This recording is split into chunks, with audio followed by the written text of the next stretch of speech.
What's going on, guys? Welcome back to another video. In this video, I've got another very important AMC update to bring all of you this evening. So what we're going to be covering in this update is we're going to be talking about the Ortex short interest and utilization data. We're going to be taking a brief look at the option chain going into the end of this week, along with what the max pain price is going to be and where I see it potentially going over the next couple of trading days with my assumptions on what is going to happen with the option chain. Now, I know that might sound a little bit confusing, but it will all make sense once we get to that point in the video. But the two main important things that we're going to be discussing in this update is honestly some BS that I came across today on the live stream. I know some of you guys may have already seen this, but I was able to do a little bit more research into this situation with a short institution, Macquarie, on AMC, and they actually are long a pretty substantial amount of shares of Cinemark. Now, if you are bearish on the overall movie theater industry and you are going to be short essentially the top dog in this industry,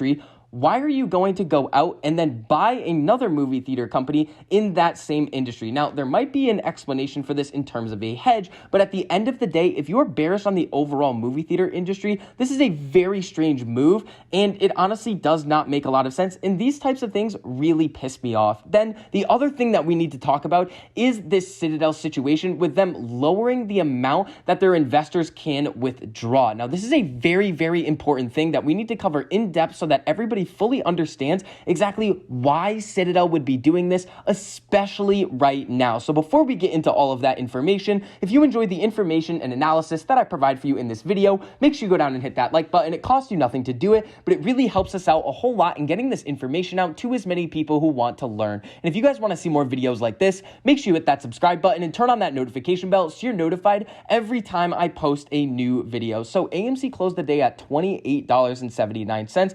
We got a little bit of bullish momentum going into the close today. But again, if you guys were on the stream today, we did kind of unexpectedly see the overall market start to sell off, and AMC ended up coming with it. Now, AMC does have the potential to easily rally back above 30, but we're going to need to see the buyers step in and really take out a lot of those sell orders so that we can find that new equilibrium price at a higher level. Now, when we come over to the Ortex data over here, we're seeing the utilization at 76.11%. I was expecting to see this jump up a little bit higher, but again, we still have all of the rest of this week to see these numbers update. We are sitting at 17.52% estimated short interest, and the key number that I've been really focusing in on, days to cover, is up again. Now, with the lower volume day that we saw in AMC today, only about 44 million, down from about, I believe, 60 million, or even a little bit higher on Friday, that should make the days to cover increase, putting more pressure on these shorts, because if they need to get out of their position, and let's say it's a 5 million or 10 million share short position,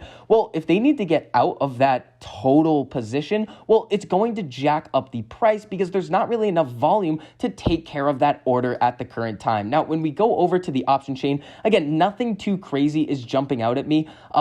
On this weekly expiration date, we do have the December monthly coming up next week. So let's see if we can see something of that double buy that we've been talking about, where the puts are going to get unhedged and the calls are going to get hedged for. And we see those two buying transactions kind of turbocharging our momentum to the upside. Then coming over to max pain, we're seeing it right now on AMC going into the end of this week at 32. The reason for that is that a lot of people, if they are going to be gambling on those weekly options, well, they can buy them at a lower strike and they don't have to pay as much money to get that specific strike as they would have previously if AMC was trading at those higher prices. So it's not necessarily a bad thing to see this max pain coming down. This is just what is going to end up happening when people are going to be gambling and YOLOing on these weekly options. Now, let's get into this situation with this short on AMC and how this does not make really any sense. Now, when we come over to this article right here, let's come up to the top of it. So analyst gets bearish on AMC, downgrade stock, cuts price to $6. Now, this came out in the beginning of September, and Matt Kors actually was on, I believe, a CNBC or MSNBC interview where this analyst was on at the same time. Now, it was a respectful interview, so this isn't a personal attack against Chad Benyon, but I see a lot of flaws in the arguments that are being made here. So when we take a look at one of the arguments here, we've recently become a little bit more negative in terms of the pace of the recovery. So for this year, we're expecting the third quarter to be down 50%, didn't necessarily happen. Fourth quarter down 35, next year down 15, and then in 2023 versus pre-pandemic, we still expect for box office admissions to be down 8%. So they are forecasting that the movie theater industry is going to be on a decline. Now, here's the other thing. Cinemark, another key player in the movie theater industry, this is their institutional ownership page on Fintel. Macquarie listed. This report came out in the beginning of November. And remember, that interview that Chad Benyon from Macquarie had was at the beginning of September. So they own about 1.75 million shares of Cinemark. You're going to be bearish on the overall movie theater industry, but then come out behind the scenes and then buy Cinemark doesn't necessarily make a whole lot of sense. They do give an explanation for this kind of a little bit of a ways down. For Cinemark, a more traditional exhibitor similar to AMC, they say they have higher margins and they think that they can get back to being able to pay a dividend. Now, good luck with that, honestly. Like, if AMC is going to be able to come out and pay a dividend, especially the way that we all think they can, these short institutions are going to have a lot of problems. Now, let's get into this situation surrounding Citadel right now, because I think a lot of people are very interested to see what's going on. So this is what a lot of people were looking at today. Monday, December 6th, we see that we're getting longer lockup periods. So the old terms for Citadel right here were 10% per quarter without a fee. And then now we're seeing new withdrawal terms, 6.25% per quarter without a fee. Now, there is an asterisk right here. The quarterly limit only applies if the total redemptions exceed 3%. Now, why would Citadel be doing this right now? Well, we could think about that they have a lot of leverage right now, and with everything that's been going on, the amount that Citadel's been in the news, well, some of these investors don't really want their fund managers to be out in the open in the public eye. They just want to quietly make their money. So they might be able to take their money out of Citadel, go elsewhere to essentially get similar returns without any of the social drama that Citadel is bringing right now. The other thing we have to think about is leverage. Citadel and a lot of these other institutions are incredibly over leveraged. We looked at Goldman's leverage levels in those derivatives yesterday. It was about 133 to 1. Now, right now, from these reports in 2021, it looks like Citadel is about 7.4 times leverage, but it is probably a little bit higher than this. These numbers are going to change. And this, again, this is just reported data. But again, here is why this is a big mistake. Remember in The Big Short when there was that scene when Michael Burry sent an email to investors that they essentially were not going to be able to receive their money back until his credit default swap play ended up fully playing out. Do you know what happened right after that? The investors were so angry. They wanted to get their money out. They were threatening legal action. And I think that could potentially come and happen to Citadel in the near future if the situation ends up getting out of hand.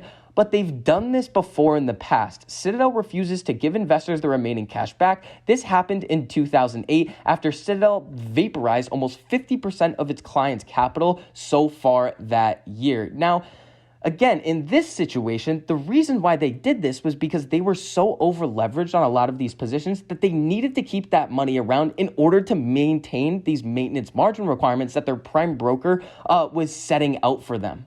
The timing of all of this is pretty interesting as well. Remember, November 15th was the last day that fund investors were able to tell the hedge funds that they were going to be withdrawing money for the year in order to give these funds enough time to adequately liquidate these positions without moving markets in too drastic of a way. The other thing is that we've seen Citadel and Ken Griffin come into the public eye in a larger way and is really suspicious. We've seen all of those Citadel's tweets that they were essentially trying to defend themselves over what happened in January, and then the apes were able to just pick apart every single statement that they were making and really provide counter arguments with facts. So they really don't look like they have a lot of credibility here, and that is also mentioned in this article as well. This move will likely torpedo Citadel's remaining credibility, but remember, this article is from back in 2008.